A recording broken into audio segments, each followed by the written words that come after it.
இப்போ நான் இதுல ஒரு டைலாக்கே சொல்லிட்டேன், ஒருத்தனுக்கு ஒருத்தின்றதை தாண்டி ஒருத்தருக்கு ஒருத்தர் இருக்கிறது வந்து அது சமயம் சூப்பர் படம் தெரியுமா, அது யாருமே சொல்ல, எல்லாருமே வந்து அப்படின்னா என்னன்னு கேட்டாங்க. நீங்க கரெக்டா அதை சொல்லியிருக்கீங்க. அது ஒரு மாதிரி ரொம்ப கனெக்ட் ஆயிருந்துச்சு, பிடிச்சிருந்துச்சு அந்த டைலாக். அது தாண்டி வேற ஏதாவது ஒரு பர்சனல் உங்களோட ஃபேவரட் டைலாக் இதுல ஏதாவது எங்களுக்கு சொல்ல முடியும்?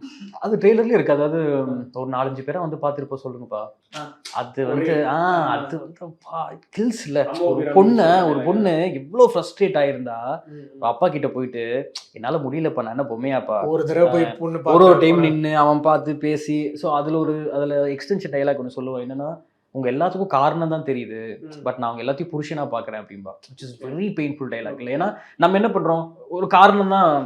லைக் வந்து இந்த மாப்பிள்ள வேணாண்டி, ஒரு நிமிஷம், ஒரு மாசம் அந்த பொண்ணு பேசியிருக்கோம், இந்த மாப்பிள்ள வேணாண்டி, அவன் ஜாதகம் சரியில்ல, இது வேணாண்டி, அவங்க அத்தை சரியில்ல, நம்ம ரீசன்ஸ் தான் சொல்றோமோ தவிர அந்த பொண்ணு அந்த ஒரு வாரம் ஒரு மாசம் அவனை புருஷனா தானே பாக்குதுன்றது வந்து அது எனக்கு ரொம்ப பிடிச்ச சமமா இருக்கு ப்ரோ. இது சமயம் அப்போஸ் பண்ணிருக்கீங்க, சமயம் இருக்கு இந்த பாயிண்ட் ஆஃப் வியூ.